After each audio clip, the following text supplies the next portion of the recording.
नमस्कार बच्चों हमने पिछले वीडियो में शब्द और पद व्याकरण का नया अध्याय शुरू किया था और उसमें हमने शब्द और पद की अवधारणा को समझने के साथ ही उन दोनों के अंतर को भी समझा था।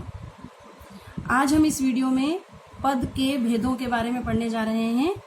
तो जैसा मैंने आपको पिछले वीडियो में बताया था कि पद के 5 भेद होते हैं: संज्ञा, सर्वनाम, विशेषण, क्रिया और 5वां है अवयव। अवयव यानी अविकारी शब्द, जिसमें 4 प्रकार के शब्द आते हैं जो हमने पिछले वीडियो में देखे थे। तो हम आज शुरू कर रहे हैं। इस वीडियो में हम पद के इन 4 भेदों के बारे में पढ़ेंगे। फिर जो अवयव वाला भेद है, क्योंकि उसके 4 अन्य भेद और हैं, तो इसलिए हम उसको अगले वीडियो में कवर करेंगे। तो पद का पहला भेद है संज्ञा। और जैसा कि आप सब संज्ञा के बारे में जानते हैं कि किसी भी वस्तु, व्यक्ति, गुण, भाव, स्थिति का परिचय कराने वाले शब्द को संज्ञा कहते हैं। सामान्य शब्दों में हम कह सकते हैं संज्ञा यानी किसी भी व्यक्ति, वस्तु, स्थान, भाव या किसी भी हालत का नाम। संज्ञा का पर्याय हम कह सकते हैं नाम। किसी के भी नाम को हम संज्ञा कहते हैं। तो किसी भी व्यक्ति, वस्तु, स्थिति या गुण के नाम को संज्ञा कहा जाता है। इसका उदाहरण हम ले सकते हैं, राम मेरा भाई है। यहाँ राम एक संज्ञा है। इसी तरह से राम की जगह कोई भी और नाम हो तो वो संज्ञा का उदाहरण माना जाएगा। ठीक है। अब आप सभी जानते हैं कि संज्ञा का हमारे जीवन में क्या महत्व है।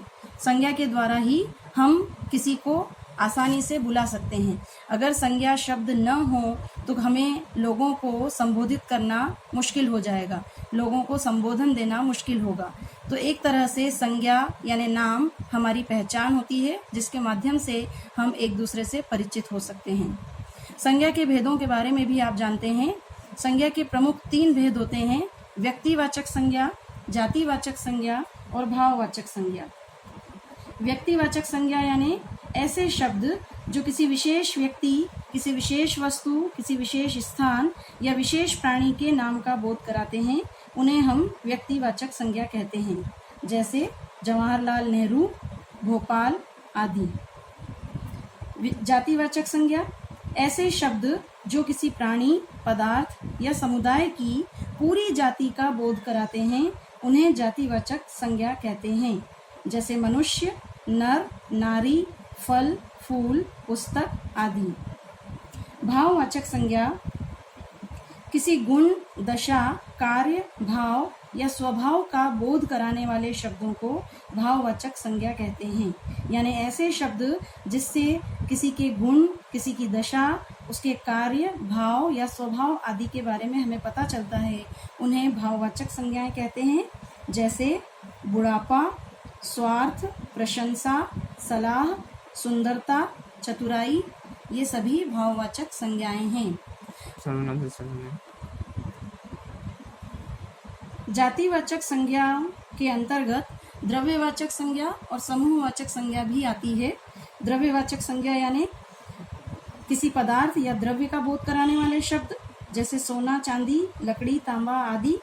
और समूहवाचक संज्ञा के अंतर्गत ऐसे शब्द आते हैं जो किसी समूह या समुदाय का बोध कराते हैं, जैसे सेना, कक्षा, परिवार, भीड़, जुलूस आदि।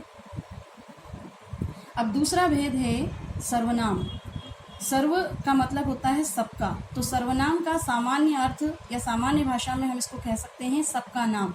यानी ऐसा शब्द जो किसी के भी नाम के स्थान पर प्रयोग किया जा सके, उसे कहते हैं सर्वनाम।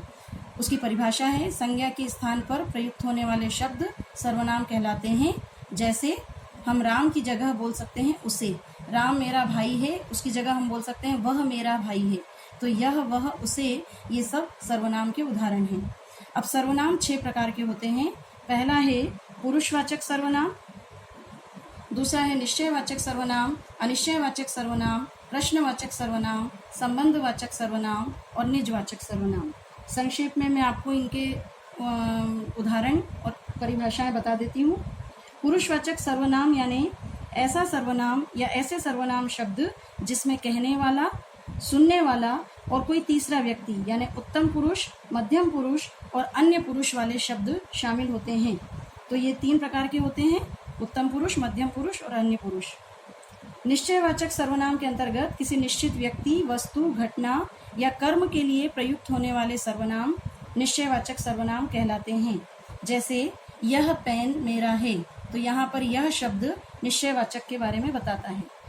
अनिश्चयवाचक सर्वनाम किसी अनिश्चित वस्तु, घटना या व्यापार के लिए प्रयुक्त होने वाले सर्वनाम शब्द अनिश्चयवाचक सर्वनाम कहलाते हैं। जैसे शायद दरवाजे पर कोई है, यहाँ कोई शब्द अनिश्चयवाचक सर्वनाम के बारे में बता रहा है। प्रश्नवाचक सर्वनाम जिन सर्वनामों से किसी व्यक्ति, वस्तु, घटना के बारे में प्रश्न का बोध हो, प्रश्न का पता चले, उसे प्रश्नवाचक सर्वनाम कहते हैं। जैसे दीवार के ऊपर कौन बैठा है, यहाँ कौन शब्द प्रश्नवाचक सर्वनाम है। संबंधवाचक सर्वनाम में जिन सर्वनाम शब्दों से दो भिन्न बातों का संबंध आपस में प्रकट होता है, वहाँ संबंधवाचक सर्वनाम होता है। जैसे जो करेगा सो भरेगा, तो यहाँ जो और सो ये दोनों संबंधवाचक को बताते हैं। अंतिम है निजवाचक सर्वनाम। निजवाचक सर्वनाम वक्ता या लेखक स्वयं अपने लिए जिन शब्दों का प्रयोग करता है, जिन सर्वनाम शब्दों का प्रयोग करता है, उसे निजवाचक सर्वनाम कहते हैं। जैसे मैं अपना काम स्वयं करता हूँ, यहाँ स्वयं शब्द निजवाचक सर्वनाम कहलाता है। पद का अगला भेद है विशेषण। और आप सब विशेषण के बारे में जानते हैं कि संज्ञा और सर्वनाम की विशेषता प्रकट करने वाले शब्द विशेषण कहलाते हैं। इसमें दो अवधारणाएं होती हैं, विशेषण और विशेष्य। तो जिस वस्तु की विशेषता बताई जाती है उस वस्तु को विशेष्य कहते हैं, और जिस शब्द के द्वारा किसी वस्तु की विशेषता बताई जाती है उस शब्द को विशेषण शब्द कहते हैं। जैसे उदाहरण के लिए काली बिल्ली को देखो, यहाँ हम बिल्ली की विशेषता बता रहे हैं, तो बिल्ली जो है वो विशेष्य है, और काली शब्द के द्वारा हम बिल्ली की विशेषता को प्रकट कर रहे हैं, तो काली यहाँ पर विशेषण है। विशेषण के भेद, अब हम विशेषण के भेदों के बारे में पढ़ेंगे। गुणवाचक विशेषण, परिमाणवाचक विशेषण, संख्यावाचक विशेषण और सार्वनामिक विशेषण। जैसा कि इनके नाम से जाहिर है, जब हम किसी भी चीज़ के गुणों के बारे में बात करते हैं, जब हम किसी भी चीज़ की विशेषता उसके गुणों के आधार पर बताते हैं, तो वो गुणवाचक विशेषण होता है। जैसे उदाहरण के लिए हम बोल सकते हैं, उसमें गोरा, काला, अच्छा, बुरा, रंग, रूप, आकार, सभी तरह की चीज़ें गुणवाचक के अंतर्गत आ जाती हैं। जैसे हम बोल सकते हैं कि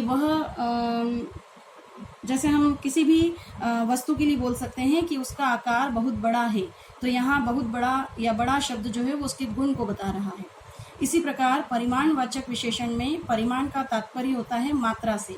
तो जब हम किसी चीज़ की विशेषता को मात्रा के आधार पर बताते हैं, उसकी मात्रा के आधार पर बताते हैं कि वह कितनी मात्रा में है, तो वो कहलाता है परिमाणवाचक विशेषण।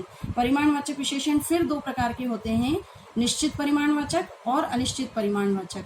अगर हम किसी वस्तु की निश्चित मात्रा के बारे में बात करें कि जैसे 2 किलो आलू लाओ, यहाँ हम आलू के 2 किलो होने की निश्चित बात कर रहे हैं, तो इसलिए वो निश्चय परिमाणवाचक कहलाएगा। और अगर हम अनिश्चित परिमाणवाचक की बात करें तो हम कहेंगे मुझे कुछ आलू चाहिए। यहाँ पर कुछ शब्द उसके अनिश्चित परिमाण के बारे में बता रहा है। इसी प्रकार से अगला भेद है संख्यावाचक। संख्यावाचक भी जैसा नाम से जाहिर है, किसी भी वस्तु या उसकी संख्या के बारे में बताता है, और जब ये संख्या निश्चित हो तो वो निश्चित संख्यावाचक विशेषण होता है, और जब संख्या अनिश्चित हो तो वो अनिश्चित संख्यावाचक विशेषण होता है। जैसे अगर मान लीजिए मैं कहती हूँ कि मुझे 2 पुस्तकें चाहिए, तो यहाँ पर हम पुस्तक की संख्या की बात कर रहे हैं और उसमें हम निश्चित संख्या बता रहे हैं, इसलिए निश्चित संख्यावाचक विशेषण है। और अगर हम कहें कि मुझे कुछ किताबें चाहिए, तो जब हम जिन चीज़ों को हम काउंट कर सकते हैं, जिनको हम संख्या में गिनती जिनकी कर सकते हैं, अगर हम उनकी अनिश्चित संख्या के बारे में बात करते हैं तो वो अनिश्चित संख्यावाचक विशेषण होता है। इसी प्रकार अंतिम इसका विशेषण का भेद है सार्वनामिक विशेषण। ये बहुत ही महत्वपूर्ण है क्योंकि इसका मतलब है सर्वनाम से बना हुआ विशेषण शब्द। ऐसा विशेषण शब्द जो वास्तव में सर्वनाम होता है, लेकिन वह उस वस्तु की विशेषता बताने का काम करता है, वह कहलाता है सार्वनामिक विशेषण। जैसे अगर मैं कहूँ कि ये पुस्तक मेरी है, तो यहाँ मैं पुस्तक की विशेषता के बारे में बता रही हूँ ये शब्द के द्वारा, और बता रही हूँ कि वो मेरी है, तो इसलिए वह सार्वनामिक विशेषण होगा। पद का जो चौथा महत्वपूर्ण वो है क्रिया। तो क्रिया के बारे में भी आप अच्छी तरह जानते हैं। जिन शब्दों से किसी कार्य के होने अथवा करने का बोध हो, यानी ऐसे शब्द जिससे हमें किसी काम के होने का पता चलता है, उसे क्रिया कहते हैं। ठीक है, जैसे उदाहरण के लिए मोहन पढ़ रहा है, तो यहाँ पर पढ़ना क्रिया है। मोहिनी गाना गाती है, तो यहाँ पर गाती है क्रिया है। ठीक है, क्रिया के भी दो भेद होते हैं, सकर्मक क्रिया, अकर्मक क्रिया। सकर्मक क्रिया का तात्पर्य है ऐसी क्रिया जिसमें कर्म उपस्थित हो, और अकर्मक क्रिया का तात्पर्य है ऐसी क्रिया जिसमें कर्म उपस्थित ना हो। तो जहाँ कर्म उपस्थित होता है वह सकर्मक क्रिया कहलाती है। जैसे अगर मान लीजिए मैंने उदाहरण के लिए कहा कि राम ने बेर खाए, तो हम प्रश्न पूछेंगे क्या खाया, तो हमें उत्तर मिलेगा बेर खाए, तो इसलिए ये सकर्मक क्रिया है। और जबकि अकर्मक क्रिया में हमें इस तरह का प्रश्न पूछने पर कर्म का उत्तर नहीं मिलता। जैसे हम कह सकते हैं कि मोर नाचता है, या हम कह सकते हैं कि उसने खाया, तो क्या खाया हमें उत्तर नहीं मिल रहा है, इसलिए वो है अकर्मक क्रिया। तो बच्चों, आज के लिए इतना ही। अगले वीडियो में हम पद के अंतिम भेद यानी कि अवयव यानी अविकारी शब्द और उनके भेदों के बारे में जानेंगे।